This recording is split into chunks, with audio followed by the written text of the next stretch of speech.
When I got out of the military, I had a hard time translating my military experience into the civilian world.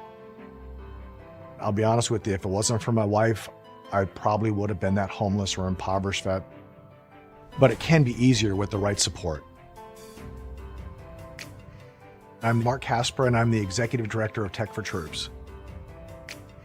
In today's world, you have to have a computer to be able to apply for jobs. Our mission is to empower veterans in need with computers and training to get back in the workforce.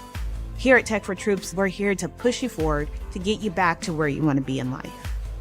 When the veterans come in, I teach them everything you could think of that's done with a computer. I want them to feel that this is a tool that's going to help them get their life back.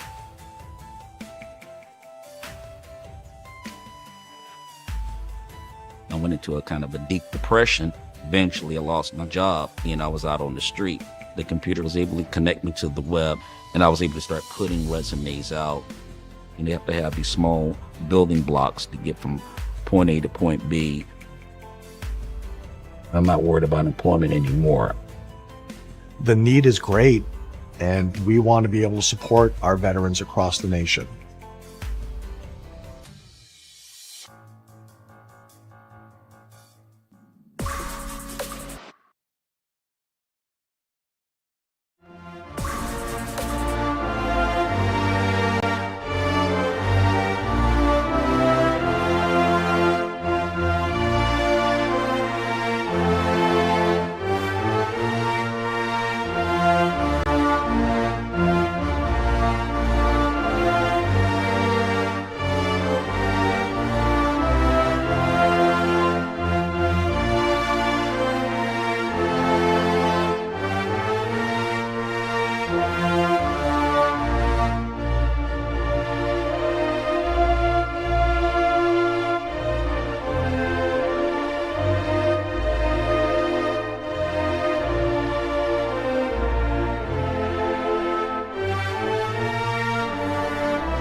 All right, welcome everyone to the Tech4Troops Cup Series. Tonight we are at Texas.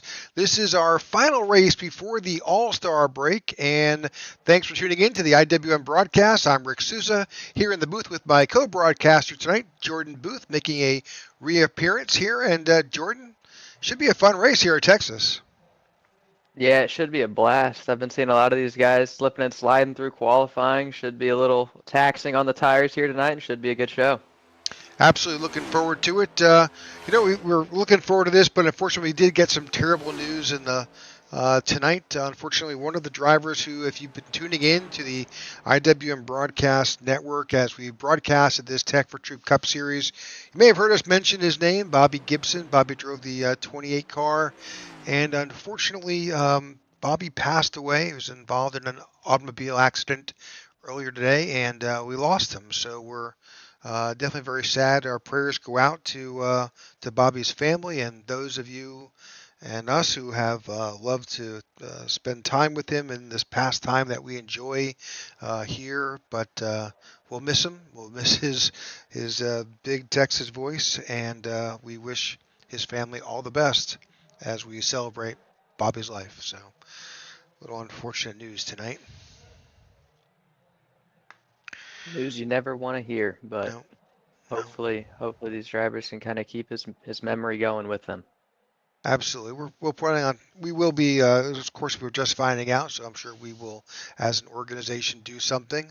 And we appreciate everyone tuning in. But tonight we have a race. We've got to get, qualifying is wrapping up, and we'll get you that grid momentarily. Again, we are at Texas Motor Speedway. We've got 125 laps here tonight.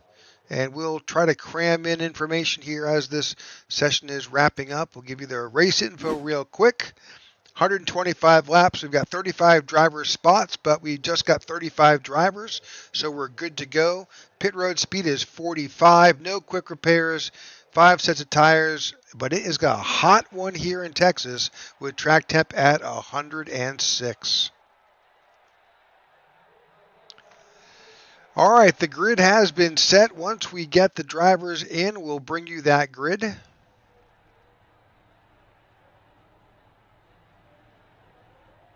See if we can bring that up.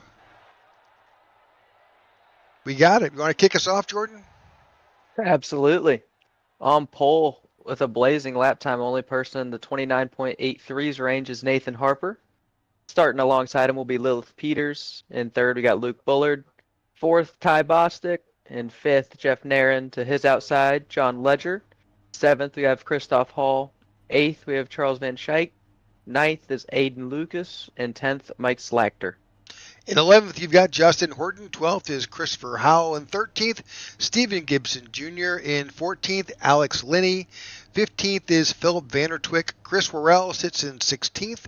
James Lowe in 17th. Scotty Grove in 18th. There's a pocket of Team Rocket Racing drivers right there. Sammy Harrell is in 19th, and Aaron Jackson is in 20th. In 21st is Garrett Johnston. 22nd, Wyatt Gray. 23rd, Jeremy Flanagan. 24th, Chad Jones. 25th is William Corrin. 26th is Ryan Cook. 27th is Cody Sturgill. And on his outside, 28th is Maurice Burnett. In 29th, we have Dustin Schlee. And 30th, Marco Berube. At the tail end of the field, you've got in 31st, Jeff Neene, who was in our broadcast booth helping out earlier. He's elected to race tonight, and we're happy for him. Dustin Coggin is in 32nd. Dave Watts is in 33rd. Greg Stone in 34th. And Zach Ward rounds out the field in 35th. That's our grid tonight. Let's go ahead and kind of see if we can take a look at as the drivers are beginning to make their way out onto the track. Kind of threw some information down here, Jordan, for what we thought were keys. Kind of similar to what we saw in Charlotte. Track position, if we do have green flag stops, and it is Texas, so kind of staying out of trouble is kind of what we thought originally. Yeah, all those are really, really key. With turn 1 and 2 being as wide as they are here, you can really get yourself in trouble burning off that right front, letting it track out to the wall too early. So it'll be key to see those people who are able to keep those exits low off of 2 and see if they're able to keep that long run speed. I mean, 125 laps track is going to change a ton, so it'll be interesting to also see how drivers kind of move around the track to find grip. Yeah, especially with the temperature being what it is tonight here at Texas, it could be very interesting how these drivers keep themselves together here and keep organized. For sure. And I mean, looking at the field here, first, second, and third, all were really, really strong at Charlotte. So could see a lot of the same faces we saw 2 weeks ago, or we could see somebody new kind of come up and shake it up. Absolutely. So a couple of things happening here on the, let's get this keys off the race. A couple of things we've got tonight. We do have our tournament bracket, the in-season tournament with GOAT Racing. It's down to 2, Luke Bullard and Lilith Peters battling out. Best finish wins a custom GOAT Racing diecast replica of their paint scheme. So that's up for grabs tonight. As well as we do have our current team tournament, not that one. In our, not that one. Our team challenge right now, Kaiju Cat is up on top of Team Rocket Racing. That was a switch up as that Kaiju Cat team moved ahead of Team Rocket Racing. So a big battle between Team Rocket, who that group is starting a little bit deeper in the field, starting in 15th tonight. So Kaiju Cat is up at front. It'd be interesting to keep an eye on those two battles for the custom diecast starting in second and third. So that'll be a tight race all night long, it looks like. Absolutely. All right, lights are off on our pace car. Looks like we're making our way around.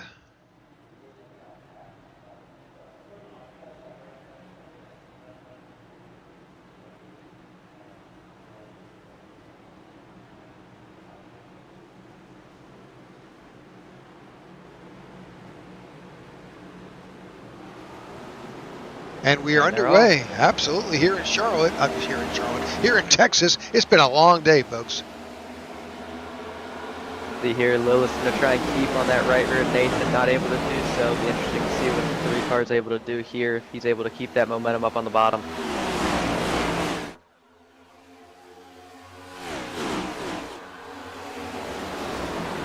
Nathan Harper just moves out. They're side by side going on back. Still 2x2 for a good bit. Nathan with a great 1 and 2 and a really, really solid 3 and 4. Gave himself 2/10 on that first lap.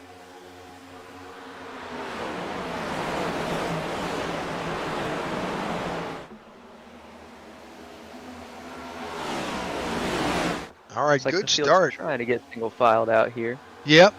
Still a little bit. There's plenty of room in that backstretch. They can go too wide, but it's, as they begin to get some wear in these tires and move into these corners, it's going to be pretty tricky, especially with this hot temperature, this hot track.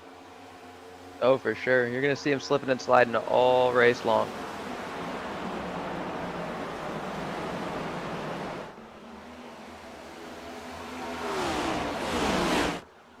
See a little front 2 breakaway here as they're starting to pull a little bit on Luke Bullard there in 3rd. Yeah, good. That's a good move. Of course, Nathan and Lilith are teammates. That's certainly if you want to get a good opportunity to be successful running your teammates' tracks. Now, one thing we did see at Charlotte was Lilith was really, really strong in those first about 20 to 25 laps in the run, and it seemed like Luke was able to just kind of save those tires a little bit more. So it'll be interesting to see if we see kind of a repeat of Charlotte as far as tire wear goes, or if we see a little different strategy employed by those drivers.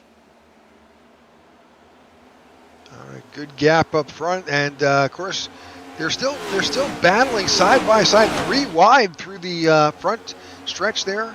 Further on back, that you look back at Ty Bostic there battling with the 19 of John Ledger to the outside. Kind of that hornet's nest that we talked about. Just kind of as soon as you get back in about 8th on back, it seems like the racing kind of picks up an intensity level with everybody trying to get everything they can. You can see the 18 of Justin Horton to the outside. He is on top of Chuck Van Scoik there. But they've got folks all around them trying to take those spots. Everything here right now is a battle for position at these early laps. And right now you've got lots of grip on these tires. Some just great racing going on throughout the pack here. Looking on back through the field, you see the 10 of Aiden Lucas as this group begins to single file out. Further on back, though, you've got James Lowe in the 07 trying to work his way around. You've got the 06 in front of him. That's his teammate, Chris Morrell. We saw Chris hit the apron there last lap in 3 and 4 and shot him up the track. He had to get out of it and lost all sorts of momentum. Now he's starting to kind of build it back up and going to try and go forward again. But that was almost a very, very big moment early on in the race. He's currently under the Looking a little 14 bit- right now. And look in front of him here, and there's guys trying to go 3 wide for about 10th. They thought about it going through the kinks of the front stretch, but thought better of it this early in the race on lap 8. But it looks like they're trying to establish that track position like we talked about very early in this race. Yeah, I thought there was some contact there with the 23 and the 18 of Justin Horton there for a bit. But you're right, it's certainly pretty early. And this is one of those leagues where there is no fast repair, there's no quick repair. If you break it, you own it, and you're stuck driving whatever's left of that car. So, got to take care of your equipment. For sure. And I mean, we're watching these top 2. I heard you say they were teammates, and I don't know if they're working together or if they're just that much faster in the field, but they've pulled out about a second, almost a second and a half on 3rd place here. See if we can bring up that gap information. Yeah, they're definitely got some clean air in front of them. That's just good running there. So, of course, what do you think we're going to be here as far as fuel mileage goes here at Charlotte? I mean, at Texas. I think we're going to be looking around that 35-ish lap range. I don't know if you can go exactly that far, but I would be surprised if they can go any further than 35 laps. Gotcha. We know that you may have noticed at the beginning of the race, I believe that the folks in admin added an extra caution lap, so that'll play a little factor into first this first tank of fuel, but probably not too much. So far, it looks like they've only fallen off about 2/10 here through 10 laps, so not a ton of tire fall off quite yet in the run, which is going to be kind of key to learn later on to see if you can get away with kind of pushing it like they have been, or if it's going to come back to bite them here in another 10 laps. We can see if we can kind of bring up change it over to last times. You can see those leaders are putting in some great times. 142s, 227s, well ahead of what the field is. Well, I take that back. Looking back, Christoph Hall, 180. So there's some good times happening. But again, we're lap 12, 13 here. See just what that impact is of some tire wear and some heat soon enough. Oh, for sure. It's going to be kind of interesting to see how these guys play it here on third on back. Obviously, they might be thinking about the tire saving game and letting those two leaders kind of burn off their tires, but at the same time, the second and a half is going to be a lot to overcome, especially if we can only go about 35 laps on a tank of gas. Bringing up the latest weather, the track has cooled off a bit since we started. Oh, there's contact there. The track is now down to a balmy 86 degrees, so much cooler than what we started. But just looking back, saw the 98 of Christoph Hall got, I thought, maybe a little loose that last lap. Yeah, everybody around him did a great job to kind of give him the little extra space he needed to gather it up and keep it green. But yeah, you could read the door number on the side of that thing coming down the front stretch here. All right, 15 laps in, pretty clean racing, but pretty spicy back in the field here. Yeah, the front two have definitely separated themselves from the rest of the field. And then as you get kind of further on back, kind of starting with the 19 and the 3, there's 2 by 2, and then kind of from then on back, it just kind of looks like a log jam of people trying to go forward but can't quite do it. Yep, we're keeping an eye on second, third, fourth, and this top 10. Here's some big battles going on for position. They're 3 wide coming through the front stretch. Yeah, that 98's been having trouble getting off of turn 4. He's been sideways the last couple times we've gone through there. He's fallen back pretty considerably. A top 5 runner not that long ago. Now he finds himself, on the fringe of the top 10. We're watching. That's the red and black car, Goat Racing teammate. That's Christoph Hall right there. He's got himself surrounded by the 06 of Chris Worrell to his outside. And the 10, that's Aiden Lucas right behind him. Now, if you've got an ill-handling car, it's one thing when you're out there by yourself and you've got some relatively clean air, but when you're in traffic and you're bottled up like that with nose to tail, front to back, and a car on your outside, that just makes it so much harder. Oh, for sure. I mean, and you see him loose again. This time he's going down through the grass a little. He hangs onto it again, but he is having some difficulties with that right rear tire. It seems like he just overheated it a little too much early on here, and we're starting to see him kind of fall back. But no, dirty air definitely plays a factor. It's going to make that front end less responsive, and in theory should make you have to tug on that wheel more. But I don't think the 98 wants to be tugging on that wheel at all right now. Nope, he's sitting back now. He's dropped 7 spots. He's sitting back in 14th. Hopefully he can get those tires cooled off and get back in there. But he seems awfully loose, awfully early. Oh, for sure. Looking back through this group as they continue, they're kind of stretching out a little bit, but right there with that 06. Chris Worrell, he's trying to charge back up through the field, now up to 9th. He's picked up 3 spots. I'm sorry, he's picked up 6 spots. 7 spots, Chris Worrell. So he's working his way back up, and his teammate plus 6 as well. It looks like off 4 is a big trouble spot here. Kind of saw it a little there with Chris on exit, but it seems like the loose condition off of 4 is really hurting these guys right now. But no, just kind of a lackluster qualifying effort from what we've seen out of Chris recently, from the little bit I've seen of this league. So good to see him kind of working his way back up here, but it just seems like that might be a little too much to overcome as he takes it 3 wide here. 3 wide. You've got Justin Horton as the meat in that sandwich. Cy Bostic to the outside. You know, with 21 laps on these tires, I'd be a little nervous trying to make that work all the way around this track, especially what we've seen out of 4. Oh, little contact there.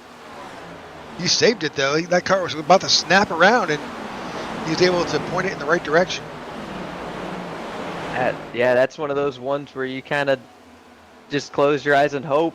But we're seeing a lot of these cars kind of letting that tail slide around a little on the exit of 4. I've noticed it, you know, for about 5 or 6 guys in this field, and it just seems like not quite able to get the power down out of 4. Well, we're seeing it with so many drivers. I'm pretty much certain that we may not make it all the way to lap 35 here. 2 drivers who really want to make it all the way to green flag pit stops are the 4 of Nathan Harper and the 01 of Lilith Peters. Nathan's now pulled out a sizable gap here out front, as we still see 3 wide again with Chris. Oh yeah, it's all the way back. Again, the 88, that's Christopher Howell. 3, almost 4 lanes wide here.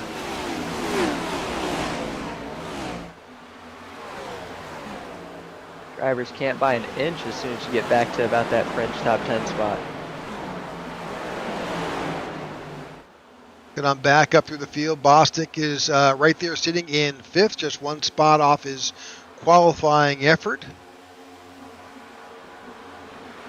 You know, there's still a lot of action going on throughout this field as we get late in this fuel run. There are just 10 laps to go before we'll see pit stops. Some of these drivers have just got to figure out what's their plan. Yeah, kind of looking also at the lap counter. We have 125 laps in this race, so you got to think if you can go about 31 to 32 laps on each tank of gas, you might be able to eliminate a pit stop as if you short pitted a little bit. So that could be something to watch as well. Oh, there you go. That's good. Again, that's the strategic process of what you got here, especially if you got a decent group of competitors that you're battling against, and you've got clean racing with not a whole lot of mistakes happening. Knock wood, because I'm a broadcaster's curse. But then you've got to plan that strategy. Their races can be won or lost on when you come to pit road and kind of, when the caution falls, if it does, around then as well. So that'll be something to keep our eye on here. They've gone about 25 laps so far, so I'd say if they can make it on gas, I'd say another 6-ish laps, and we'd start to see some guys peel off. Looking on the number 3 of Luke Bullard, we can maybe go on board. I'm curious. I mean, Lilith Peters and Nathan have just come big time. Yeah, I mean, they started out with a pace that was so much faster than everybody else, and they've fallen off a little bit, but they've kind of fallen off on par with everybody else. So they've done a really, really good job this first run. Another driver who's up to 3rd, and that's Chuck Van Scoik in the 23. He started in 8th. Now he's up to 3rd. He was able to drive his way around. So, I think he's come on as this long run begins to show itself. Some of these drivers who saved a little bit of time, saved their tires, managed their tires correctly. It's paying off here at the end. Oh, absolutely, Rick. That last time, the 23 was one of 2 cars who ran a 30.9 second lap. Everybody else was in the 31, so he's about 2/10 faster than the leaders right now. It's just coming back from 2 seconds back is going to be a lot of time to make up, especially if we're pitting in about 3-4 laps. Number of drivers have taken an opportunity to come in. Garrett Johnston, he was in already. He's now making his way out. I believe also Jeff Neely pitted, as well as David Watts. We do have a couple retirees. Both Greg Stone and Zach Ward have both retired from the event.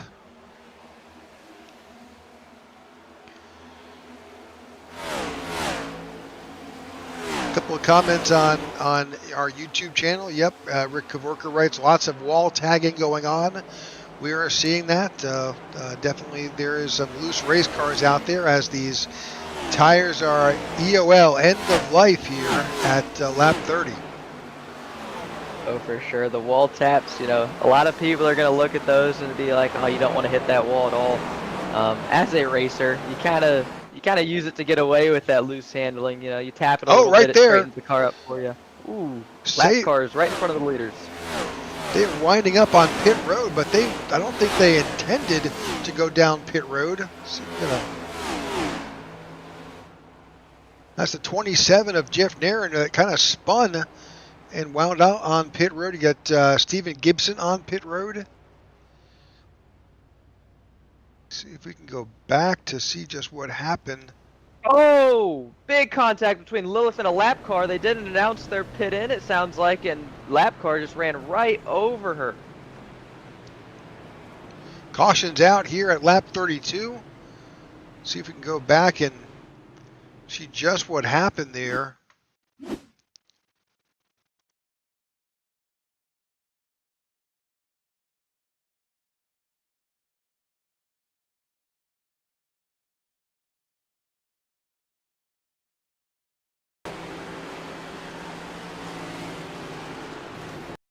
Oh, that's the 54 of David Watts. Wow. Yep, that is not good. Now, one thing you can see is Nathan Harper in front. Looks like he's also coming to pit road. He's way slower. And you see Lilith up the track just a little bit trying to get to pit road. And But she was running like the same speed. She was like really. If you look at what Nathan's Harper, let's go on board with Lilith here real quick just to get a feel for what we're seeing here. You can watch your RPM, 61, 58, 57. She's still in the lane, 52, and then David Watts comes right up the side here. Yeah, I have the advantage of kind of listening on the drivers. I might not be able to hear everything, but I didn't hear personally a pit call out of either the 4 or the 01. They might have been trying to be sneaky with it, and it might have just kind of bit him in the tail there. I mean, that left rear on Lilith's car is just destroyed. That's probably raced it over for her. All right, so with that incident right here at pretty much at the point at which we expected people to come in, you saw the leaders coming down. Unfortunately, it just didn't work out for Lilith. She came down trying to get into the pits, but unfortunately, traffic was still on track and right behind her, and unfortunately, took her out. So, with that, lap 33. A little bit of drama here already. Number of drivers still on pit road. Phil Vandertwick, Christopher Howell is now making his way out. Lilith is still getting repairs. Jeff Nene came in, and Jeff Nairn. Jeff Nairn may have had to serve a penalty from that earlier incident. He kind of came down onto pit road sideways. Now, Nathan Harper caught a break there with the caution coming out after he had just gotten onto pit road. He was able to stay on the lead lap and then stay out and cycle back out to the front. That could have been disastrous. Very, very bad for the 4 there. He got really lucky. Obviously going to have technically 1 lap older on the tires, 1 lap less of fuel, but that was under cautions. I don't think that's going to hurt him at all here. Not at all. All right, folks, that's our first yellow flag here tonight. We're going to take a quick commercial break, but we'll go side by side. You won't miss anything. We thank you for tuning in to the IWM Broadcast Network. Hello, my name is Jack Raymondson. I manage business development here at Tech4Troops, and I'm my 2nd year with this amazing veteran nonprofit owned and operated by veterans for veterans. I served in the U.S. Marine Corps as an amphibious assault crewman from 1992 to 1996. I also served in the U.S. Coast Guard from 2002 to 2007, joining after 9/11 as an operations specialist, then serving as an instructor at Coast Guard Training Center, Yorktown. I also spent many years as a first responder volunteering as an EMT and fireman. I'm here at Tech4Troops because I believe in our mission to empower veterans and their families with the gift of computers and technology training, as well as our outreach to help curb veteran suicide while providing a safe and meaningful community where veterans are treated with respect and dignity. We are aiming for zero veteran suicide through gaming and other program opportunities. We help veterans regain a new sense of purpose and help them see they have a brighter future ahead of them. It truly is an honor and my pleasure to serve my fellow veterans and help give them a leg up. 2024 is Tech4Troops' 10th anniversary year, and I ask that you help us support our veterans and their families with a computer donation and or greatly needed financial contribution so we can help every last veteran in need. Together, you and Tech4Troops can be change makers. Thank you. All right, welcome back to the Tech4Troops Cup Series. We are at Texas Motor Speedway under caution for the first time tonight for an incident between your second place driver, Lilith Peters, and a car behind. They got tangled up right as the one car was trying to make it onto pit road, and unfortunately some major damage to both the 54 and the 01. So we'll see if Lilith can get that car back together and back out. Nathan Harper is our control car. He's got Chuck Van Scoik to his outside and the Southern E Motorsports guys lining up 3 and 4 behind them. Made Luke Bullard's life a little easier to win that bracket, though. Kind of just has to finish this race, and I think he's got himself a diecast. Yeah, you're exactly correct. What Jordan's referring to is this is the championship race for the bracket with the Goat Diecast Racing Championship. It was head-to-head, Luke Bullard and Lilith Peters, and unfortunately with that, Luke Bullard may find himself with a custom diecast. Really strong launch that inside with Nathan, and Ty Boss, who was able to follow him through. That outside lane was lagging back pretty good, just kind of got caught sleeping there. We'll keep our eye as we go back to the field. What we saw, these drivers are pretty racy. You just saw that right there. They're 3 wide, and these tires have a heck of a lot of grip right now, and these drivers are taking advantage of that. For sure, Rick. See a couple wall taps there. Yeah, that was the 19 of John Ledger. You'd think this was Darlington with the amount of wall taps we're seeing tonight. Now, one thing we can try and keep our eye on here is the 22 and 23 are both really, really strong kind of late into the run. The 23 more so. He was running 0.2 faster than the leader at the end of that pit stop. And obviously he came through traffic to get there. So we'll see if having the track position now makes it a little harder on Nathan to jump out to that 2-second lead like he did last time.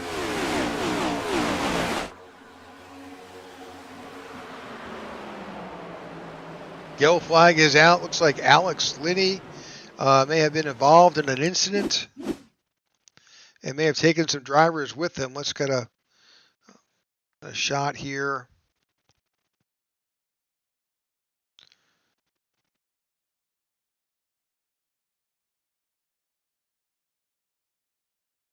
Trying to find this incident. I believe it's the Alex Linney car, the 41 right there with that metallic gold.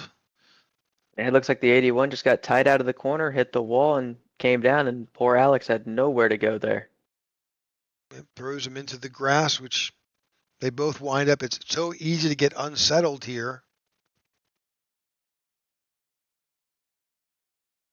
81's able to save it, and then just that transition of that kind of painted sponsorship area to the asphalt for the 41 unsettles it and just comes right back up into everybody's way there. Yep, that's unfortunate. That's the 46. I believe that's Ryan D. Cook that was also involved. All right. Well, unfortunately, we've got another caution here at lap 39. I doubt we'll see anybody who will come down onto pit road at this stage, except maybe those with some damage. Yeah, I would be surprised. I'd say probably the 81, 41, and 46 we'll see, but if anybody else comes down, I'd be surprised. Some big movers, plus 10. James Lowe has moved up. He qualified 17th. He's now sitting in 7th. And Dalton Shy, he was back in, I guess he qualified 29th. And he's now sitting in 16th. He's plus 13. Dustin Coggin as well. Dustin qualified 32nd, now up to 17th. Some pretty impressive moves from those guys, going from all the way from the back to the front with really not a ton of cars taken out through Calamity, just kind of using their long run pace and slowly and methodically working their way up there. Yeah, a couple, with every winner and great gainer, there's always going to be unfortunately, some great losers. You see Jeff Nerin, who started 5th, back in now 30th. He's down 25 spots. Stephen Gibson is in 28th. He is down 15 spots. Christopher Howell, surprise, he is in the pits. He may have had some damage at some point. He is now down 14 spots, so unfortunately for the 88.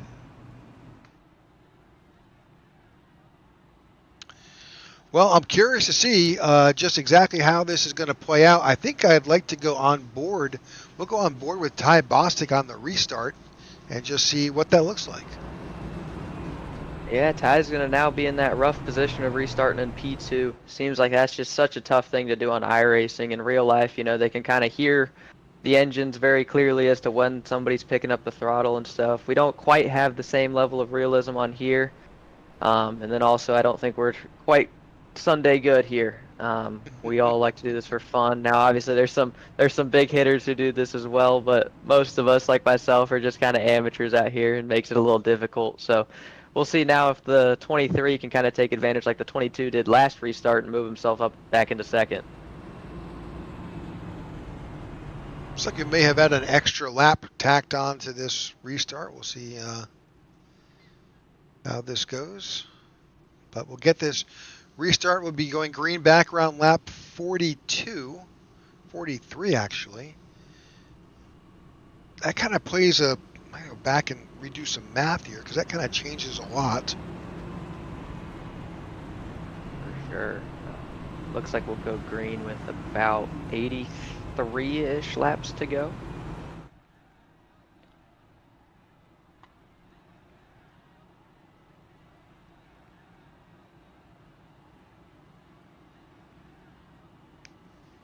Which that brings up all sorts of different strategies, Rick. You might see guys, commit to the 2-stop for the rest of the race early and kind of decide to short pit here and there, maybe go about 27, 28-ish laps each pit before they go in. Or you might see some guys run it out long and maybe take 2 tires on that last stop if we go green. Now, obviously, caution flag changes everything here, but could be interesting to see how these strategies start to kind of work their way and play out. Absolutely. So with the restart happening at lap 43, if tack on 35 on that, that gets us to almost to 80 with this next round of pit stops. And then we've just got 45 laps. It's going to be hard to do this. But you're right. We'll see somebody who plays a little bit of chess and decides to split up those 2 stops a little bit differently. Yeah, you might see some guys try and short pit this one with these tires being heat cycled here and having about 9-ish laps on them. About only 5 or so of those might be green, maybe even less. You might see some guys try and short pit this first one very early to get off the heat cycled tires and see if they run out the rest of it. It'll shuffle some things up with strategy, that's for sure. So we're on board with the number 22 of Ty Bostic here. See a little bit of Nathan Harper to his inside. This restart will be on Nathan, so we'll see what he's down into first gear.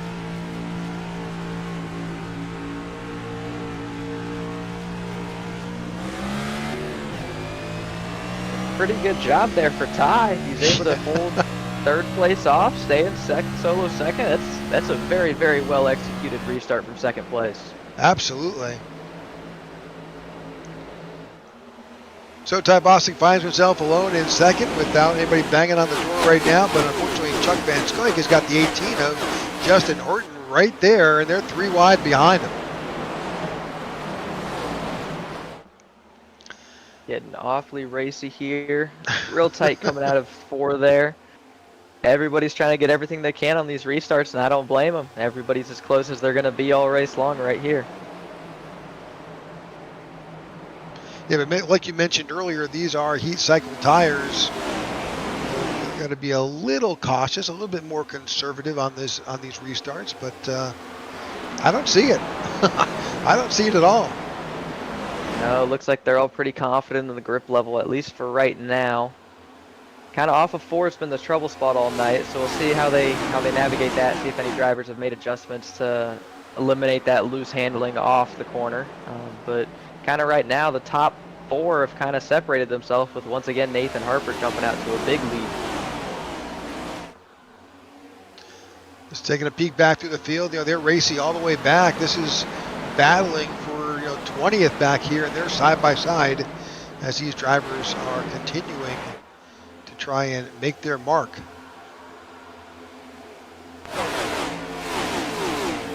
Looks like the top 10 or so have kind of single filed themselves out for the most part. Jumping on back up with our leader, you can see that he's not pulled away as much. Ty Bostic is right there. He's got a little bit of a gap. One thing I've noticed a lot differently this race, or this stint, I should say, compared to last stint, was from third on back, they were battling very, very hard with each other, slowing each other down and stuff. And now it looks like they're kind of more orderly, more give and take here, trying to keep tabs with Nathan, so that way hopefully they can nab him later on in the run. Find the 06 of Chris Worrell has moved himself now up to 5th.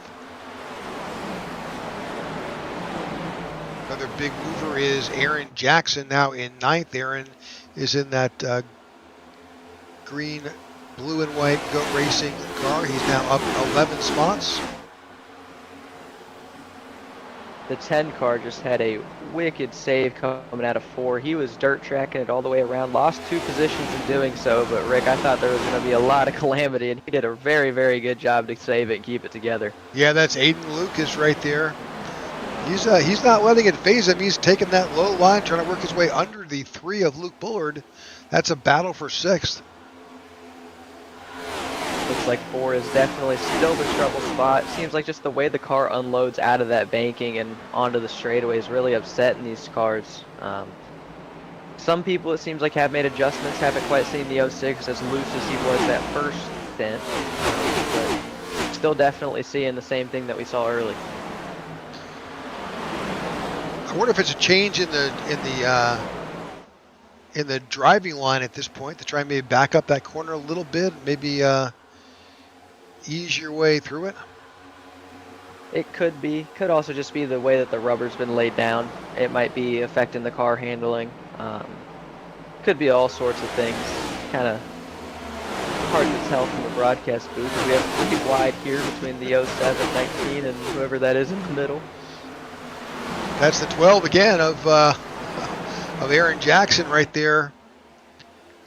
Luke Bullard just needs to stay away from those folks. Just focus on getting up to the front. One thing I kind of have noticed here is that top 4 has drove away. There's about a 1.5 seconds between 4th and 5th here. And it just seems like the top 4 have kind of made themselves now the class of the field. Yep, they have checked out. That puts Chris Worrell leading that group behind right there as we focus on them. But behind Chris, this is Chris is sitting in 5th. 5th through 10th is there's a lot of battles right there. But the 10 just walked across the nose of the 19 right there for a second, and they're still 3 wide. Nobody is given an inch back here, that is for sure. Just a little bit of lap time update for everybody. It looks like the top 4 are all still in that 30.1 or quicker range, and it looks like Chris, I don't know if he had a bad lap the last lap or if it's just the pace in that car that's left on those tires, but he was down to the 30.4. See what it updates here at the line. He's back into the 30.1, so it looks like it was just a bad lap, but definitely that top 4 have separated themselves. Scotty Grove looks like he's put up the fastest time, a 30.17.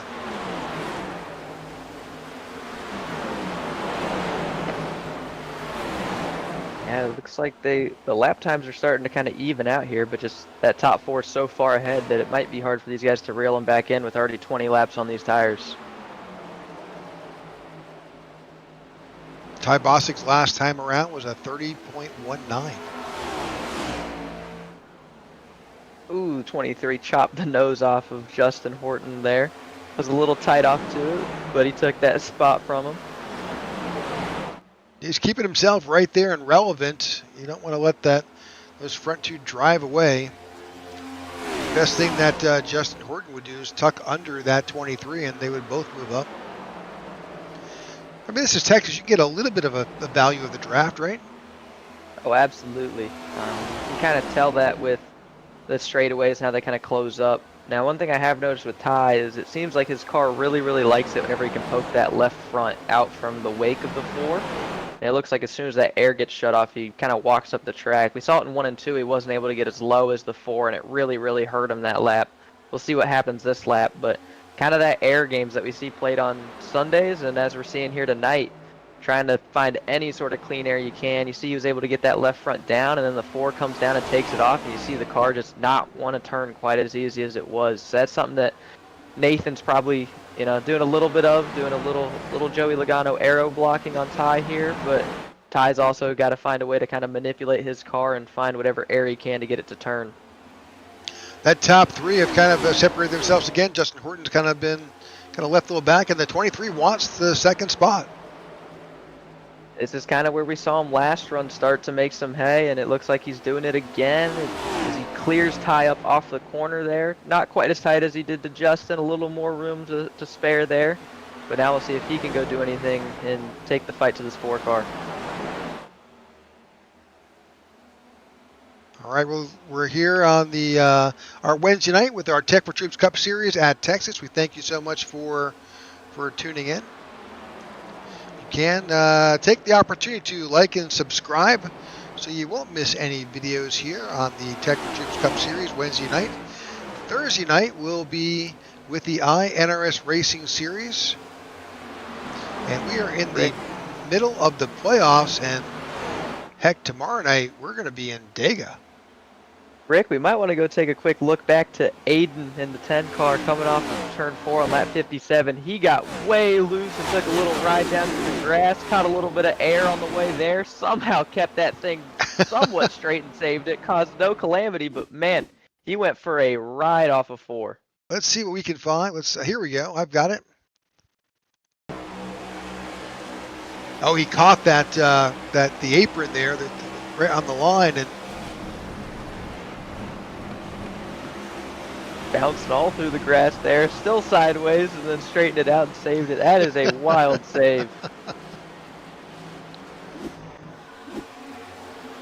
All right, that's the 10 of Aiden Lucas. Finds himself now back in 16th, but heck, he's pretty lucky to have made it there. You can't do that in Charlotte. Not like that anyway. No, not quite. Not quite. I'm surprised he was able to keep a handle of it through all the bumps. I mean, all 4 tires, I'm pretty sure, were off the ground at different points, and somehow, some way, he straightened it out and kept going. All right, Nathan Harper continues to lead here at Texas. Chuck Van Scoik, though, is banging at the door. We are seeing a few drivers take the opportunity to come down pit road. Nothing really one of our leaders at this point. As we were alluding to earlier, there's some opportunities for some short pitting. So. Absolutely. Now, the risk you do play with short pitting is if that caution comes out and you're trapped a lap down, you have to then wave around, and then you're on older tires, and you're in the back, and you're just kind of at a disadvantage. So it's kind of a risk versus reward thing. As we're starting to see, looks like the 71 might be coming down this time, which that could very well open the floodgates here, and we might see a lot more start coming with him. That's Wyatt Gray. Looks like he's definitely getting set up to go into the pits. We're out watching the 23 trying to get under the 4 here, make a run at the lead. He's trying. He's getting that clean air on that nose, trying to get it to turn. Has a decent run here down the backstretch. Will get to his inside going into 3. Big lunge. They do have a lap car in front. Oh, contact. Little bit of contact, nothing crazy. Little love tap. See here, the seems like he's not quite as strong as the 23. It looks like the 23 is going to clear him off of 2 and complete that pass. Now it's kind of a mind game. Does the 4 go back at him? Does he try and pit here and get that lead back? We'll kind of see. Yeah, the 4, Nathan Harper, is just not ready to give it up. He's did a little crossover move and it's under. But, with this late in the race, these guys pitted both on lap 32. They've got 33 lap old tires. Expect to see them on pit road momentarily. Now this is also the first time we've seen Nathan in dirty air all night long, so it'll be interesting to see kind of what the car differences are for him and for our leader in the 23 here, just seeing kind of what differences we can notice.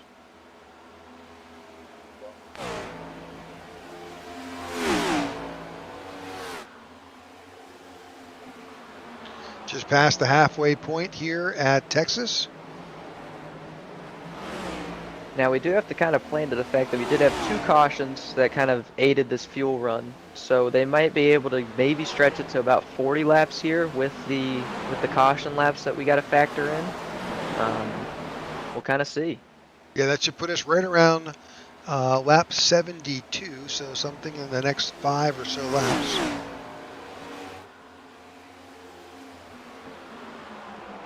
Yeah, I mean, I think there's definitely time to gain as far as lap time on tires, but it's just kind of that risk of staying out versus a caution. I mean, these guys are about a second off their fastest laps of the nights. And I think Ty might be coming down this time by. So it doesn't look like tire wear is a super big factor tonight. It's mainly probably just fuel at this point. Yeah, I think fuel's going to matter more than tires, but at the same time, I mean, I think there's definitely advantage to a couple laps shorter pitting than everybody else, which I think that's what Ty is trying to do here. If these guys run an extra 2-3 laps before they pit, then they pit, Ty Bostic might be able to cycle out in front of them and then play the dirty air game back to them. Just reporting from race control that Alex Linney was on pit road, but unfortunately he had a speeding penalty, so he'll have to serve that.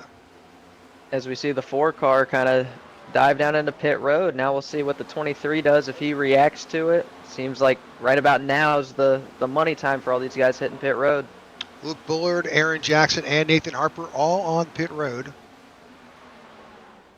And it looks like the 23 is going to follow him in this lap. It'll be interesting to see. Oh, looks like the 4 overshot it just a bit. That might let the 23 keep the lead depending how he executes pit in. That's at least a second. That's a 4 tire stop. Lots of folks on pit road now. Van From the naked eye test, it looks like the 4 got into the pits better than Van Schweik did, but at the same time, that slide through the box might hurt him. We're watching the 23 on pit road, watching his time. You've got Mike Slogder, Horton, Lowe, Harrell, Flanagan, Karen, Shy, and Coggins all on pit road.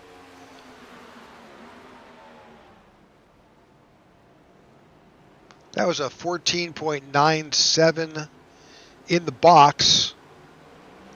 It's like Nathan Harper just crossing the start-finish line now. Looks like Ty Bostic was able to jump Nathan Harper on the pits, so Ty is the current leader that it'll cycle to unless the 23 can beat them both out, which I think he's going to. Nathan Harper's time in the box was 16.3, a little long, with a total pit time of 43.80. Looking on the 23.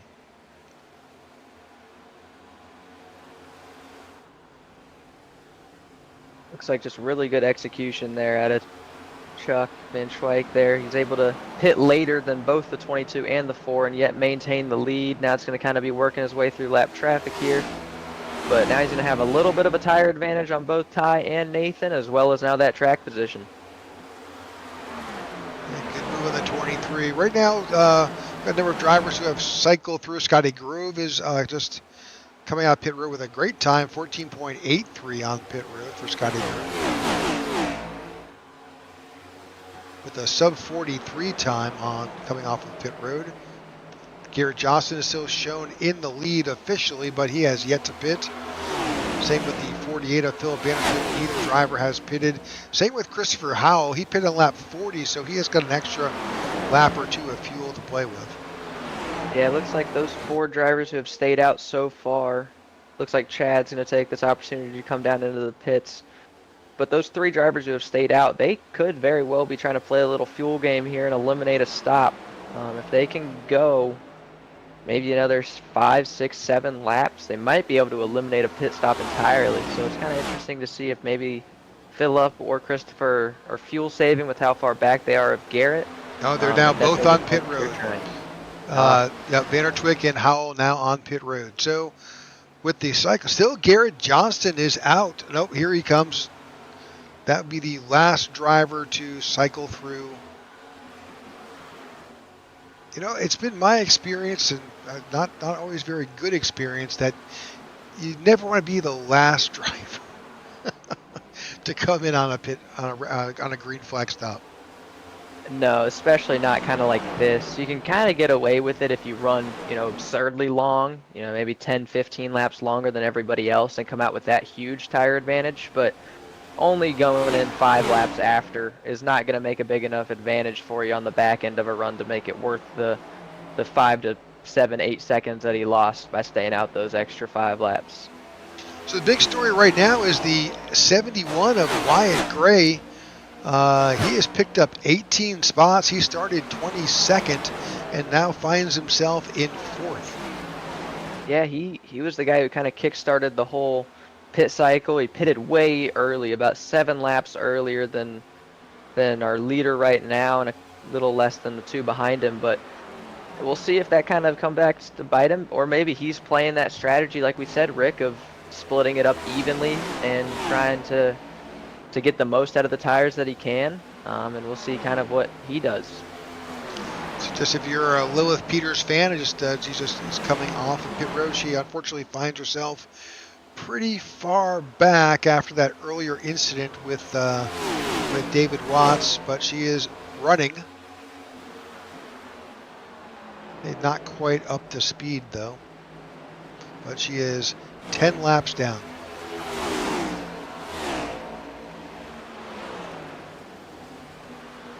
Now, Rick, it'll be kind of interesting to see what the 71 of Wyatt Gray is able to do this run. Obviously on way older tires than the majority of folks around him, but currently up 18 spots from where he started. And he pit from around the late teens to early 20s running position. So if by the time he pits next time and he's still, hovering around that top 10, this could be a big, big gain for him.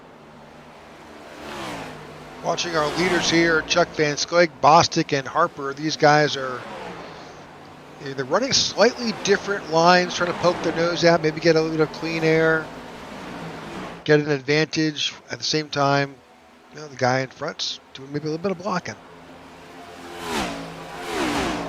I definitely think he's pacing himself, that's for sure. We've seen him be really strong late in the runs, and now that he has the track position, if he can kind of keep running his race and keep him behind him at the same time, I wouldn't be surprised to see him pull out a lead whenever we get to about 20 to 25 laps on these tires.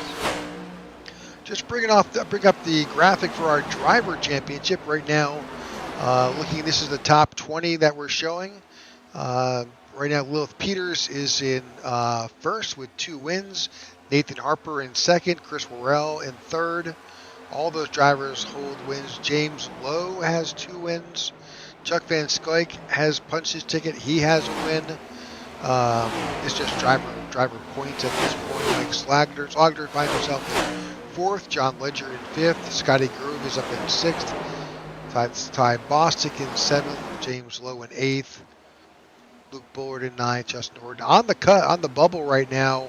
Of course, this will shake out a little bit, but you got Aiden is right there in 16th, and Aaron Jackson just on the outside, is sitting in 17th, only 3 points separate the drivers. Forgive me for asking, but does this league award a point for a lap led? It does.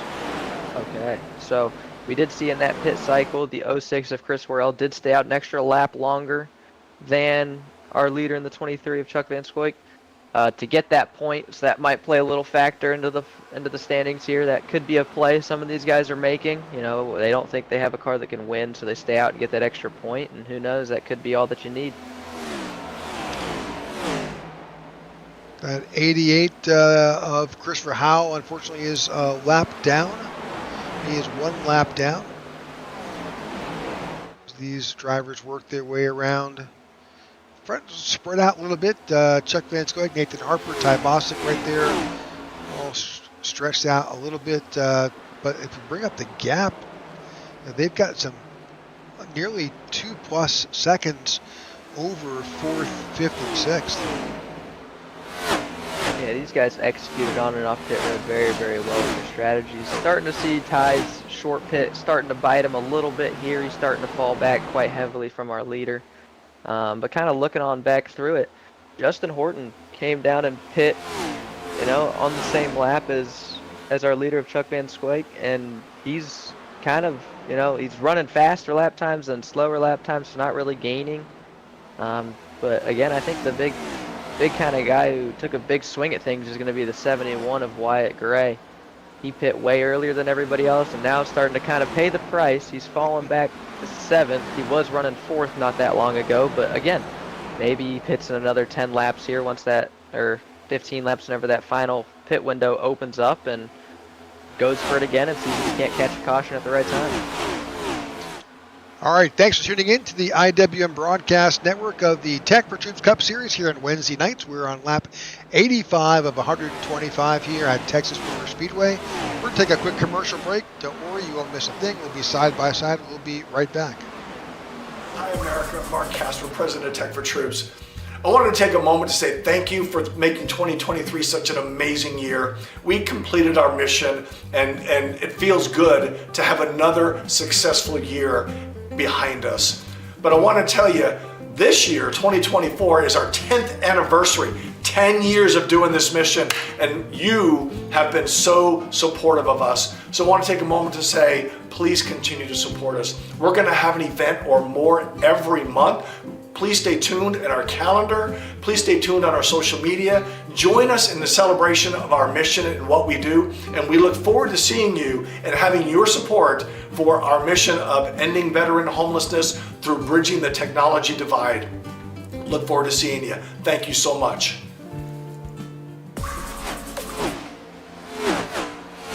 All right, thanks for tuning in to the Tech4Troops Cup Series here on the IWM Broadcast Network. We are on lap 87 of 125, and we're getting mighty close to that next round, that final pit stop that will determine pretty much our leaders. That's for sure. Now, if they can run that full 35 laps that we're thinking they can, that pit window is going to open up in about 2 to 3 laps, which that could bring some players down into the pits and could shuffle things up quite a bit. So for your leader, Chuck Van Scoik, he pitted last on lap 69, call it 70. You know, that puts his window could stretch as late as 105, but certainly you don't have to. Now we could see some guys kind of gamble and take 2 tires on this last stop. Maybe you're running, 17th place. Don't think you got quite the chance that you might wish, and you might see some 2-tire calls, shorten up that last run a little bit, hit a little later, and see if that comes out on the right side for him. Looking at that gap between your leader and second place Nathan Harper is just under a second, but Ty Bostic has fallen back pretty significantly, over 2.5 seconds back. James Lowe 3, 4, 5. You can see it. There's some big gaps further on back in this field. Absolutely. I think these top 2 have kind of separated themselves as the class of the field on the long runs, and I think Charles Van Scoik's just doing a great job here, maintaining his pace decent enough, keeping clean air on that nose, getting through lap traffic, and really just executing on these long runs.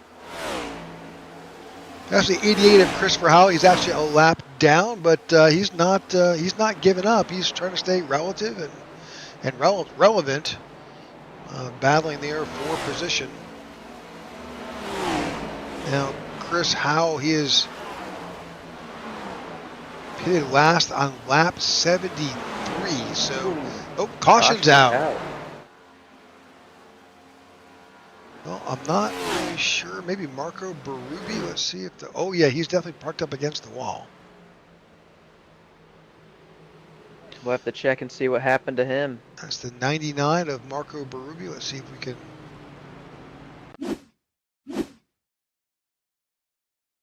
See if this is. Looks like it was lap 90, kind of coming in through that dog leg. The front stretch. 72 of Flanagan got a little bit close, but there's no contact there.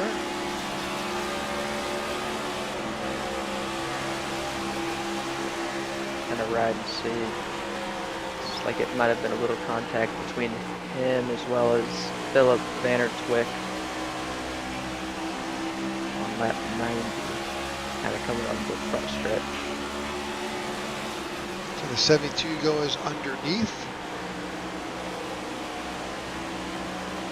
Looks like he's a little loose. There comes the 48, and there's the contact. It looks like he just kind of didn't know the 48 was down there with that big of a run and just kind of came across. Oh, big hit for the 54 there. Oh, jeez. All right, so that does, though, bring the entire field onto pit road. Well, at least all those who are on the lead lap. And this pretty much, wow, this is an odd number here because that puts it just at 32. So I guess you can make it. Yeah, gonna bring some strategy into it though. I definitely think we're gonna see some guys burn up those tires and try and charge through and hope to catch a caution, and we might see some guys kind of lay back. Kind of going back 2 weeks ago to Charlotte. You know, we saw Lilith and Nathan kind of charge up there very, very hard and use up their tires, and Luke Bullard, excuse me, in the 3 kind of just lagged back there, and then all of a sudden was fighting for the lead with 10 laps to go just by saving tires. So kind of puts us in that weird window of these guys want to go flat out, but they can't quite, or else they're going to fall off at the end of the run, and should be fun to watch. Yeah, with this caution coming out, the whole strategy of do I take 2 tires or 4 tires, that went out the window. You know, being a caution, Absolutely. just take all 4 and put yourself on an even playing field. No, for sure. Definitely too many laps left to justify taking 2 under yellow there. Now, if we get a caution in about 15 laps or so, I think we could definitely see some 2-tire calls on that pit stop.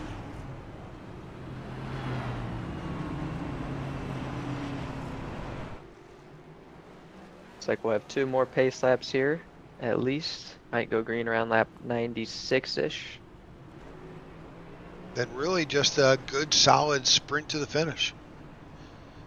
Yeah, gonna put us right at that 30 to go range, which that plays out kind of in some people's favor and some not. I mean, we've seen the 23 be really, really strong from lap 20 to 35 in a fuel run, and we've seen the 4 be really, really strong from lap 1 to 25. So we'll kind of see if Nathan really pushes the issue to try and get the lead and then play defense, or maybe if he tries to switch it up and save it.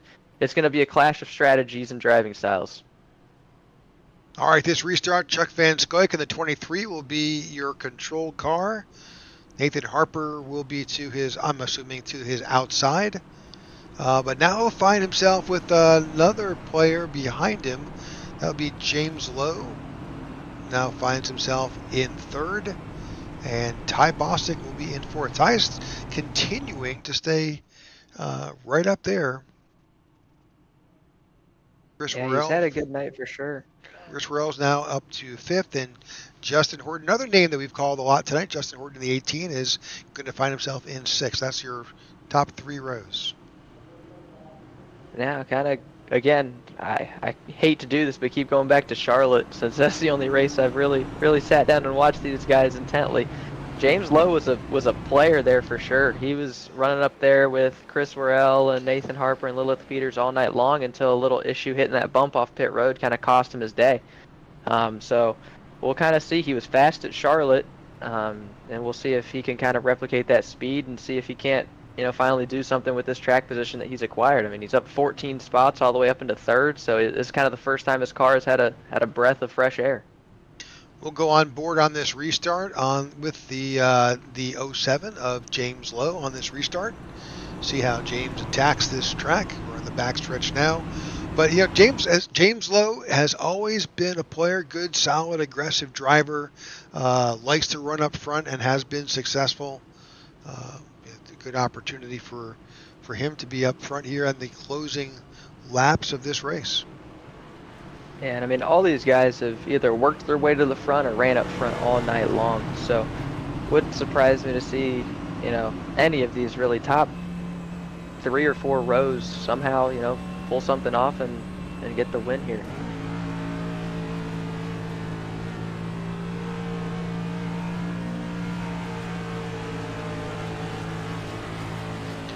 You're seeing what James is seeing on this restart.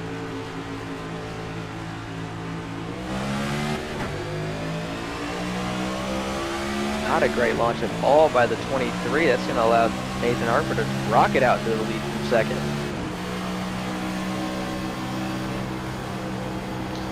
Really a bad restart. Going to allow Ty Bostic to get alongside and have that momentum down the backstretch and potentially clear. He does for second place. James now going to try and also take advantage and get to the top of the 23. Yeah, James is a little loose as he got that last lap in, so that kind of hurt him a tiny bit. So I'm having to counter steer a bit, but all what Chuck Van Schweik wanted to see there. Going from the lead now to battling for third. Now he does have that long run pace, which could play into his favor, but I think that 4 car is going to get awfully wide here for these last 25, 30 laps. Then you definitely can't lose that that momentum. You've got to stay close, because if you fall back a little bit, you'll never claw your way back. That's for sure. Now, Ty has been in this position before. That kind of first part of that second stint, he was riding right behind the 4 car for a lot of time. So we'll see if he's learned anything about how to get by him, as I say that Van Schweik looking to take back second from him. Yeah, I don't think Chuck wants to. I don't think Chuck's very happy with that restart and just wants to just fix it. I would 100% agree. Now, one thing he's got to be careful of is he's been really strong on these long runs, and if he gets to battling too much by that lap 20, 25 crossover point where it becomes fast, he might not be as fast as he once was. So that could allow Nathan to kind of walk away with it. We'll see kind of what these second through 5th, 6th, 7th place cars do to try and work together, maybe to try and get around him.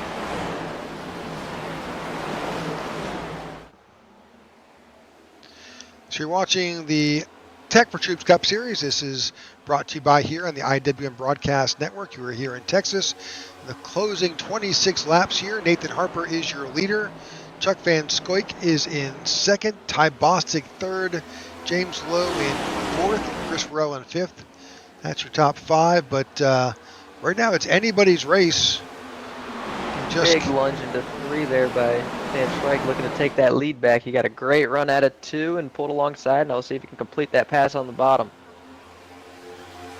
You saw him do this before. He's just very relentless. He is not going to give it up. He's like a bulldog out there. Oh, super loose. He caught that apron and cautions out. Another yellow flag. Looks like Garrett Johnston and Scotty Grove possibly involved. Yep. Oh, 15. It looks like the 81 might have been involved again as well.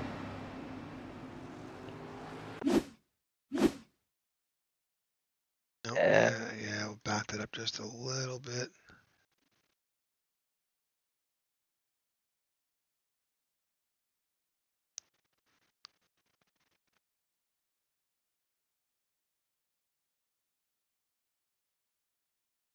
See him kind of going off into 1 here. Looking to the inside. Can't quite make out that patriotic number, so apologies for that. But looks like he just tried to drive into a hole that was very small to begin with and closing.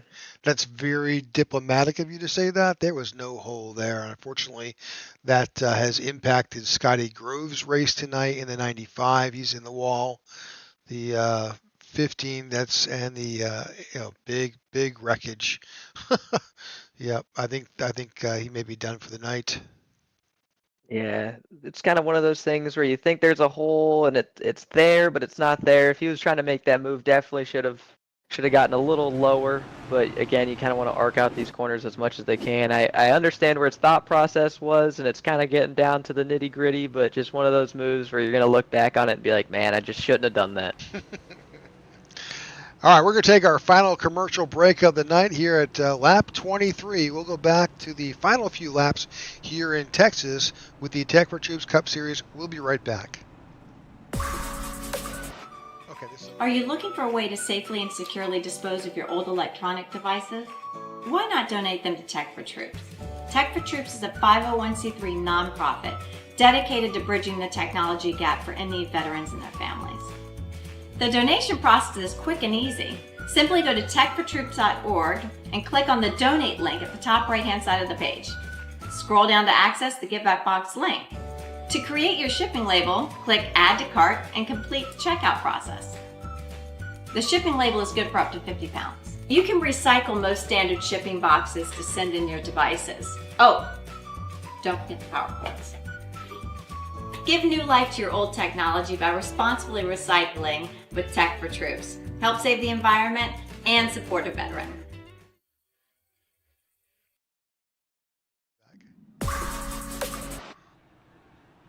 All right, welcome back to the Tech4Troops Tech4Troops Cup Series here on Wednesday nights. I'm Rick Souza here with Jordan Booth in the booth, and we're under our fourth caution of the night for an incident later in the race, in the back of the field, really, between the 81 of William Karen and the 15 of Garrett Johnson was involved, and unfortunately, I think Scotty Grove also paid the price on that. And as my broadcast partner mentioned, we don't want to lose sight of the fact that a number of drivers are playing the game here, and they decided to go down Chris Worrell in the 06, Chad Jones, Stephen Gibson, Jeremy Flanagan, Marco Berube, Christopher Howell, all these guys pitted just now on lap 102 and got tires. Yeah, it's kind of one of those moves where you like it, but you don't like it. I like it for kind of, the Chad Jones and the Stephen Gibson, maybe not running up in the top 5, top 10 like you wanted to be, might as well try something. But Chris pitted from just outside of the top 5. So it'll be interesting to see what, 5 or 6 green flag lap difference on tires really makes for him for these last about 20 laps.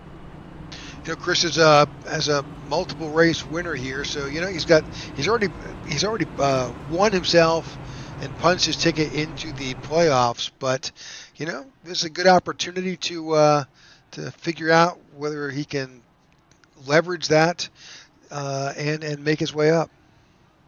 No, for sure. I mean, if your ticket's punched, I can definitely see where the risk taking might be a little more, a little less. Might hurt you a little bit in playoff seeding just from points, but at the same time, I mean, I would not be surprised to see him drive back into the top 10 from 17th. I just don't quite know if he'll get all the way back up into that fringe top 5 like he was running.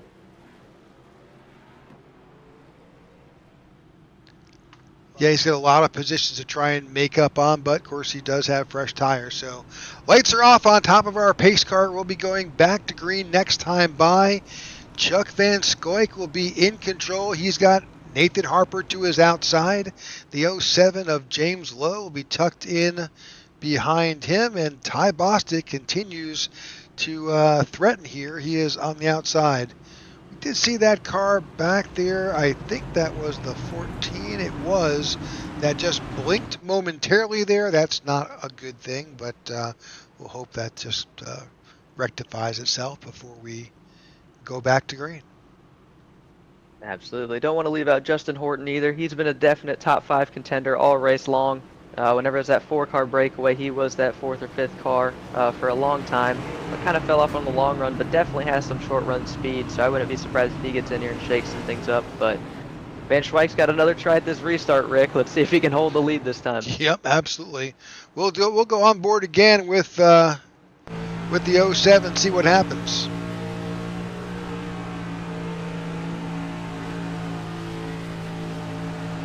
20 to go here as they enter the restart zone.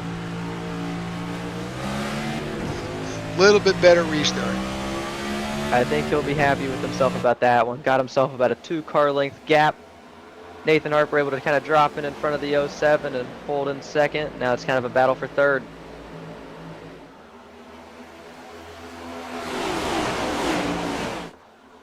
Nathan super Harper's loose. They're wrecking. The 10 just spun around. Unfortunately, he's going to bring out the caution here. That's We've seen Aiden. him lose multiple times tonight, and it finally got up to him. Yep, absolutely. You know, back there, interestingly enough, Aiden Lucas was back. He was surrounded by a bunch of guys who had fresh tires.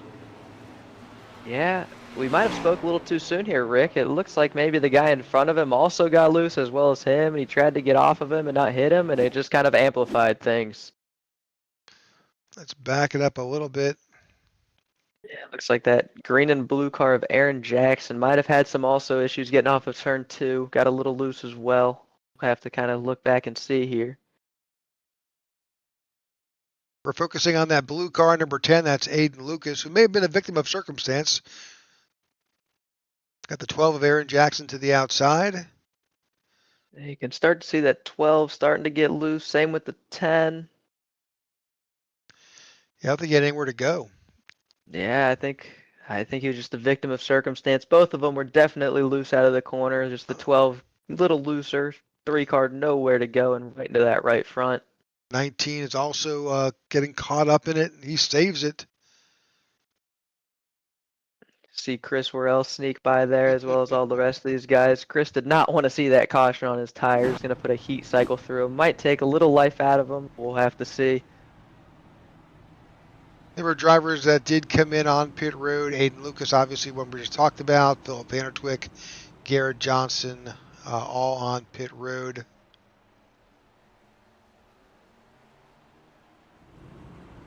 All right. To see the 2 cars stay out here. He's got some pretty significant left front damage from that smacking of the 10 car. So we'll have to see kind of what that does to him. He was running pretty good early in the race, kind of got shuffled back, and now with that damage might be a little too much for him. Yeah, that's going to put him. He's still on pit road. He's trying to get a little bit of that damage repaired. It's kind of hard to do with 18 laps to go. Yeah, absolutely. It's just kind of the make or break time, though. Everybody's going to give it all they got. I think we'll have about 15 laps to go whenever we go green. I think any thoughts of tire saving are out of the window now, Rick. Yeah. It's now just going to be, pedal to the metal, give it all you got, block it when you need to, and try to figure out how to win this race. Absolutely. So those drivers who are up in front, Chuck Van Skyke is leading, Nathan Harper in second, Ty Bostic in third, James Lowe, Justin Horton, Mike Slogder, Christoph Hall, Wyatt Gray, Aaron Jackson, Luke Bullard. That is your top 10. Luke Bullard did find himself involved a tiny bit in that last incident, but not too bad. Yeah, he's got some little bit of left front damage. Might hurt him a bit here, but I don't hate the call to stay out, especially if we start junking it up here at the front. He's going to be in a better position, but we'll have to wait and see. Little shake up from third to fourth. Looks like Ty Bostic and James Lowe swap positions there on that last restart. So going to have familiar faces in a little different places here. All right, looks like we'll go back to green right around lap 15. So it's just going to be a dogfight. Yeah, one thing to kind of point out too is while they were wrecking in the back, Nathan Harper almost took the lead away from Chuck Van Swyk there in 3 and 4. He got inside and alongside of him. Caution came out, might have saved from losing the lead, but at the same time, going to be interesting to see if he makes any adjustments to how he runs 1 and 2, or maybe even 3 and 4 to try and prevent the 4. Because I think if you give up the lead to Nathan at this point, he's been so strong on these shorter runs that I don't think you'd get it back from him. No, I completely agree with you, and certainly he's going to need another good restart like the last one to try and make sure any little bit of slip up here on this restart, I think, is going to cost him the race. Absolutely.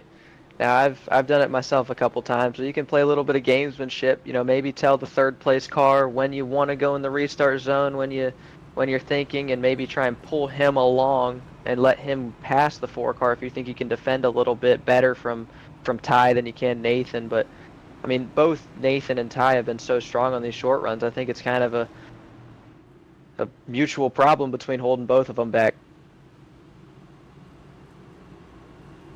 Yeah, especially with these drivers having different radio frequencies and being in different groups, that inter team cooperation isn't always going to work.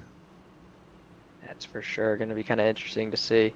We've seen, sometimes third place is able to clear second place, sometimes second place is able to clear third place, and sometimes second place just outright takes the lead going into one. So really anything can happen here.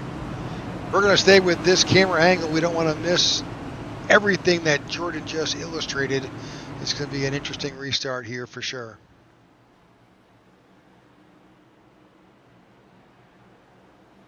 To see, going to have 15 laps to go whenever we get back here. Tire's still ways back there in Chris Worrell, so I don't know what factor he'll play, but here we go, coming to the restart zone. All right, good restart, especially for your leader, Chuck Van Skyke. He was able to get out and just slides up a little bit, kind of maybe taking an opportunity to maybe block a little bit for that high line.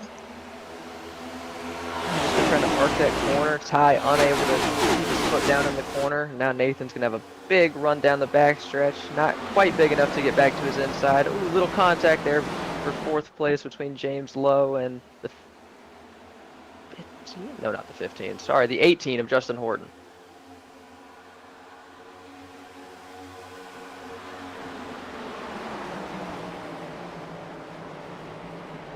There's a lot of side-by-side action. That just benefits the leaders because all that battling side-by-side is going to give them every opportunity to stretch this out.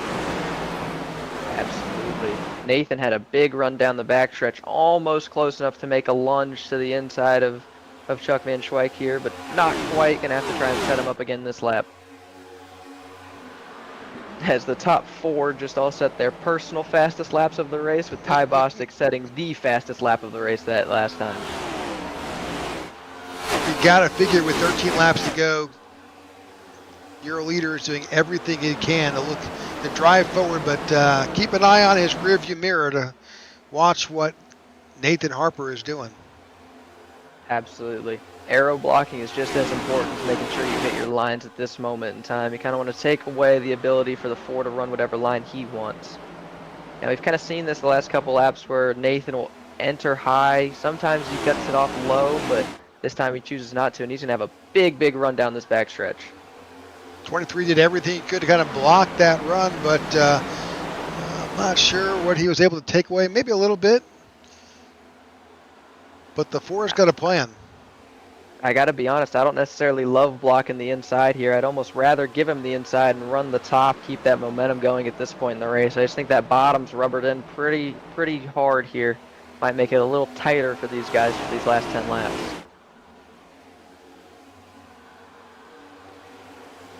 Chris Worrell now finds himself up to 7th and just set a 29.77.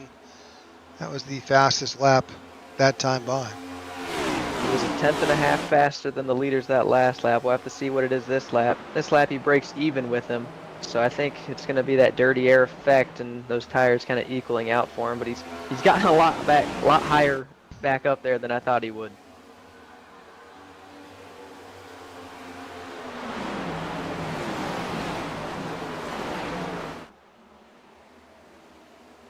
He just got around the 71. Now he's banging on the door of Justin Horton for 5th place. Absolutely.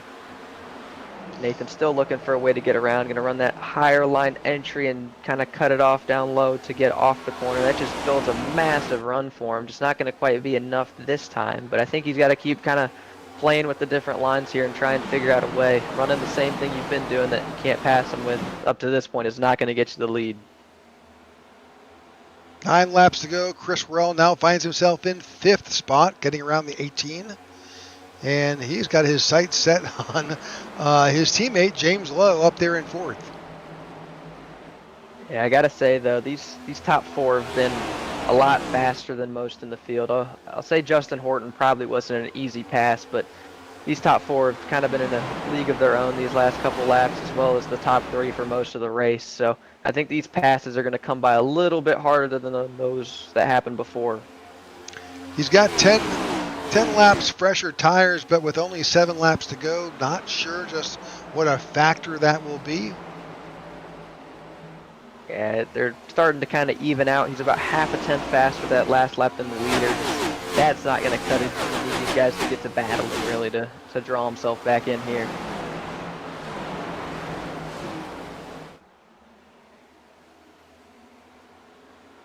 Chuck Van Scoyk continues to hold that lead over the number 4 of Nathan Harper. Ty Bostic, bring up your timing tower. Chuck's been doing a really, really good job of cutting the air off to the 4 on the entry of these corners so far, not letting the 4 turn down the hill quite like he wants to on entry, which is starting to hurt Nathan and getting his runs off of 2 that he was before. He's still getting pretty good runs off of 4 up to this point, but as we say that, we see Chris Worrell make a pretty easy pass there for 4th.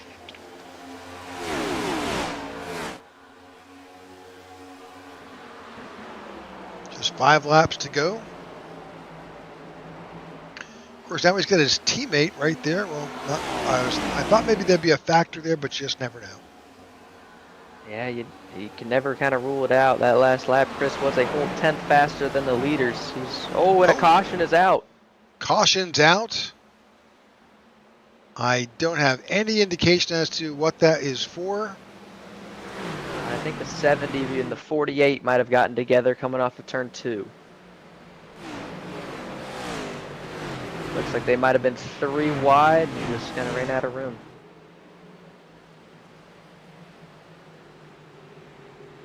All right, we'll take a look at that. Those guys are still making their way around the track. No obvious damage or wreckage. Yeah, it looks like it was just lap 121 kind of coming out of 2, just going for everything they could there at the end.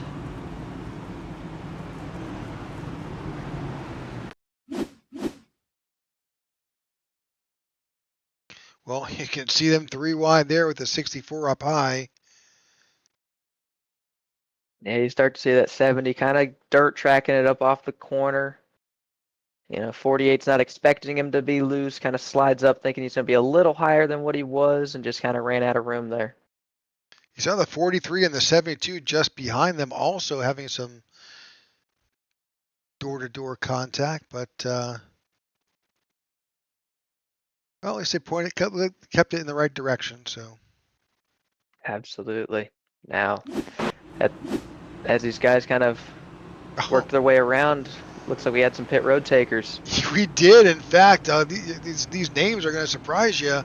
Luke Bullard, James Lowe, Christopher Howell, all on pit road. I think a lot of these guys thought a lot more would come down with them. I think it's going to be an advantage. I just don't know if in 2 laps James Lowe can get back up to where he was running in 5th. Going to be restarting back in 16th, it looks like. So that's going to be a pretty big work order for him to get through here. With just 3 laps to go. Now, Rick, I'll ask you the question. Do you think that caution benefited or hurt Chris Worrell there? It looked like he was coming. Now he's going to have to restart 4th behind Nathan Harper, who's not gotten the best of jumps the last 2 laps. I think this benefits Worrell. He has shown over the past few seasons has done excellent on restarts, and we'll see just what happens with these leaders. So we've seen the opportunity to, if you get a good restart in that outside position, you could find yourself in 2nd pretty easily if that gap opens up. And that'll be a battle with just 3 laps to go, because we will wind up, once this caution cycles out, with a green-white checker. Yeah, I think it's going to kind of all come down to this restart, obviously. 10-lap fresher tires than the top 3, as well as those behind him for the most part. I think it's just going to be tough. I mean, Chuck Van Schweik's gotten great restarts the last 2 times, and Nathan's kind of been stuck battling for second, trying to get clear of Ty here. So I think it's all going to kind of come down to, whether Chris can get clear for solo third. He might have a chance, but at the same time, I just think in 2 laps, it's going to be hard to beat whoever comes out with that clean air off of turn 2. Completely agree. Of course, you just never know. You just never know. There could be an incident amongst these leaders. It's happened before. So we'll see. We'll find out soon enough as we get to the conclusion of this Tech4Troops Cup Series event here at Texas Motor Speedway. Next week, we will be at Rockingham, I believe, for the All-Star race. Should be a fun one. Looking through the schedule here just to make sure I've got that right. Oh, that's the last season. So, yes, we will be for the All-Star break at Rockingham. We've got 150 laps at Rockingham. That is not a track that is currently in the Cup circuit, but, you never know. Could be next year. Well, the year after. I think the Xfinity Series will be there in the 2025 season.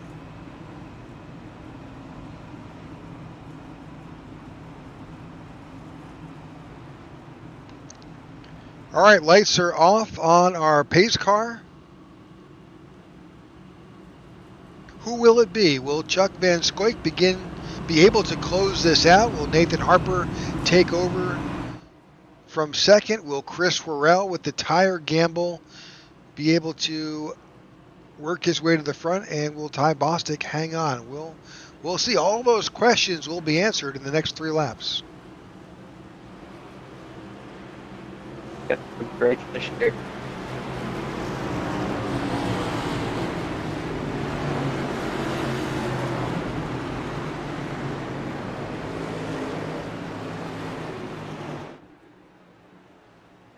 Jordan, you with me?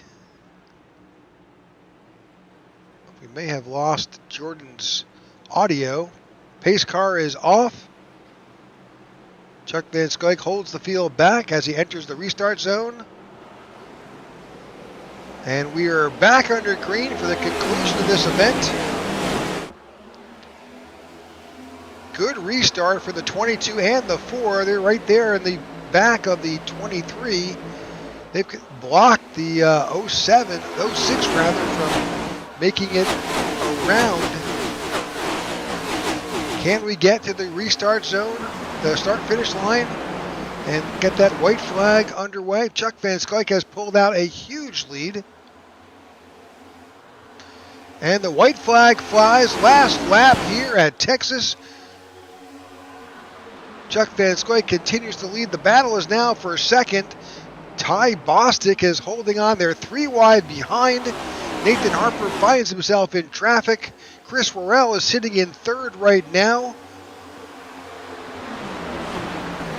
Just a few corners ago. No, that's the big battle behind there. They're 3 wide coming to the stripe. There's contact. Wrecking. Big wreck. Nathan Harper gets caught up in a heck of a wreck behind. Chuck Van Scoik gets the win. Ty Bostic in second. And it looks like Chris Worrell finds himself up all the way into third. Well, apologies, Rick. My internet decided to not have very much fun there for those last 2 laps, but what a finish. Big finish here. Great racing towards the end. There was 3 wide at the tail end.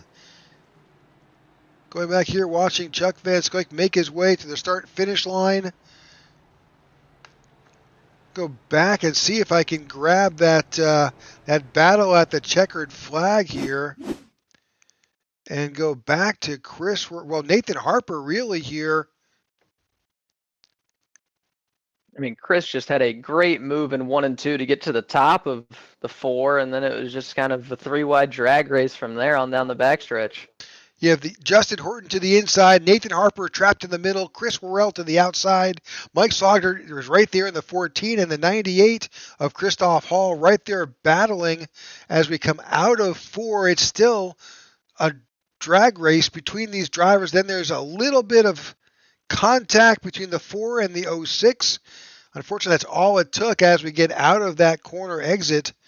And then the 18 goes through a ride. The 4 is upset into the 14 as they're wrecking across the start-finish line.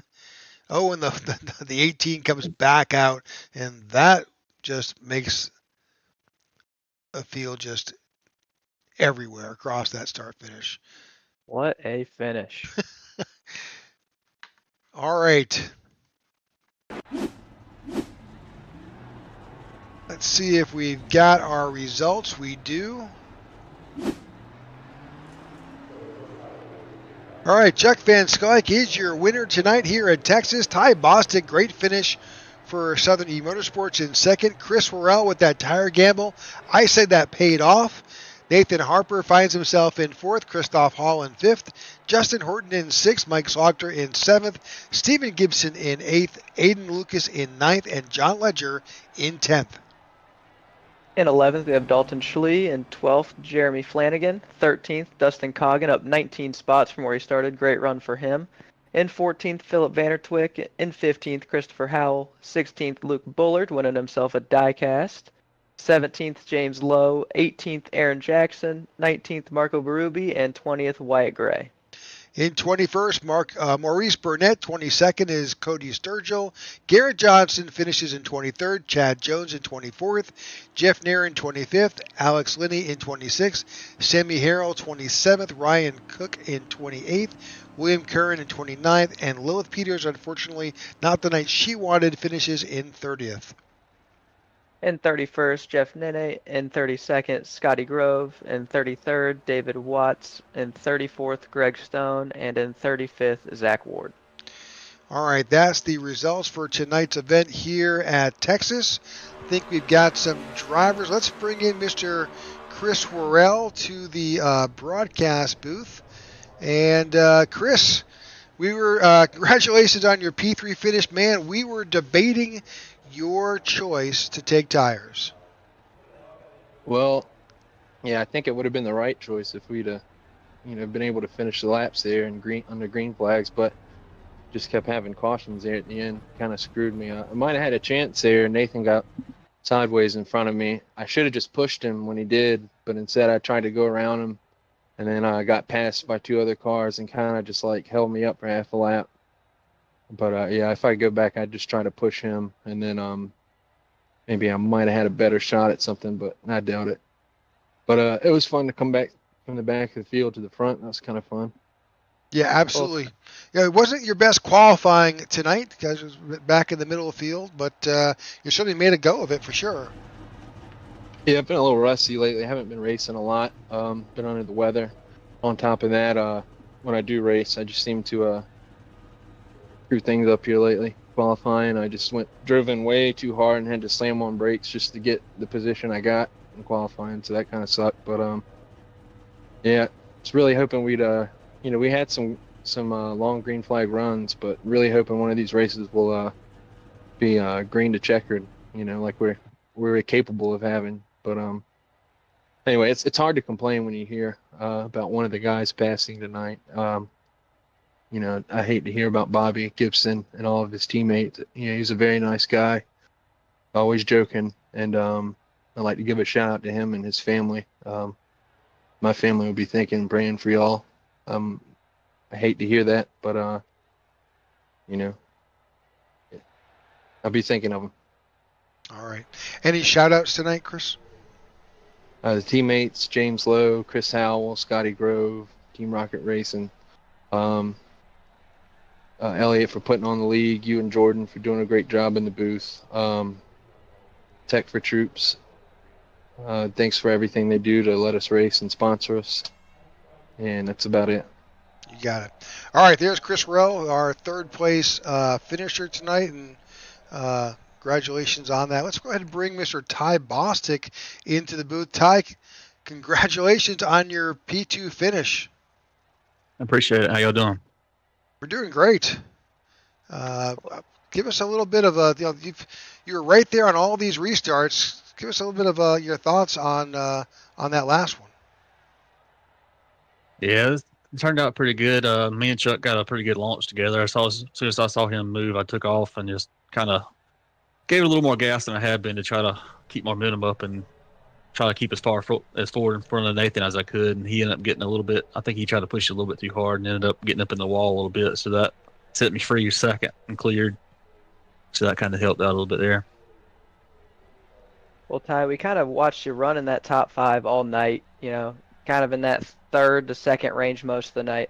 What else did you kind of need in the car to be able to kind of navigate that dirty air and maybe challenge for the lead on those longer runs?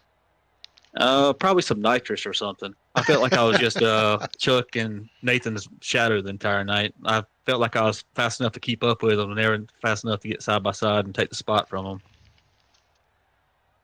Yeah, well, it was a great show tonight. I mean, obviously finishing second is a great run, so congratulations on that. And you definitely gave them a run for their money. So it was fun to watch.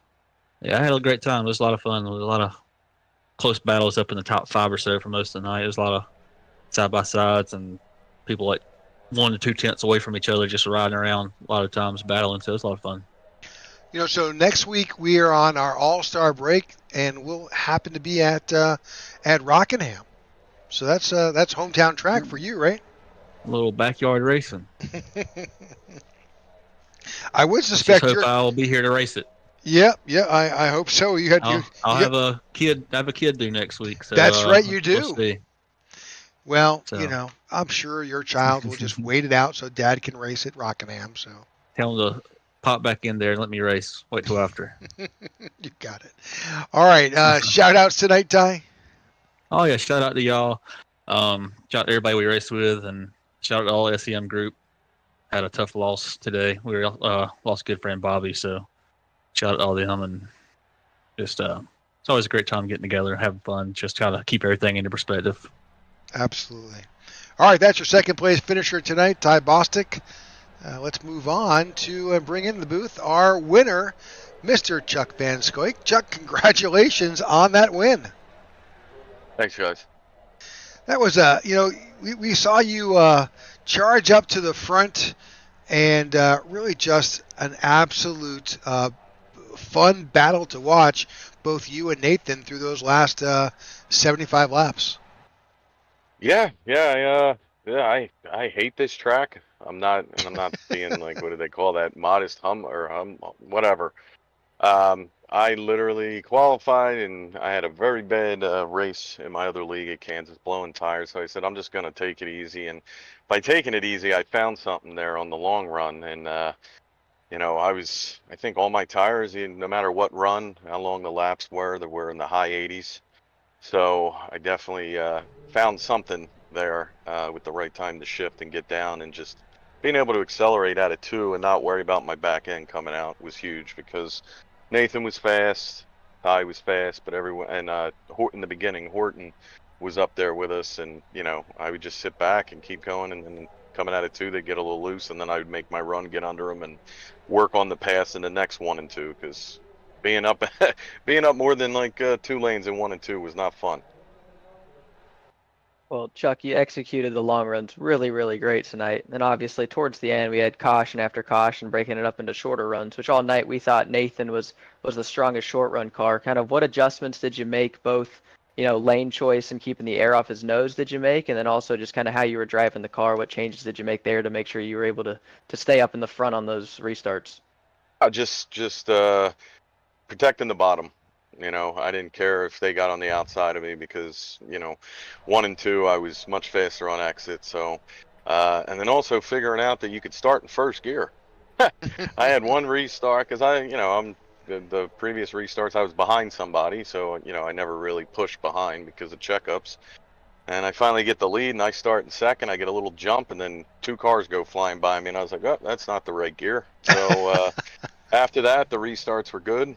The 1 restart where we had a caution like right away, where Nathan got under me, I babied it a little bit too much in 1 and 2, because he was having a big run, and then that quick caution right after that one, once I figured out the start in first, and then going a little harder in 1 and 2 to get a little bit of a gap. And then after that, like you said, it was just taking nose off his air, not letting him I saw him going up in 1 and 2 to get a run coming down the backstretch, which was fun, which I was okay with, and I just protected the bottom.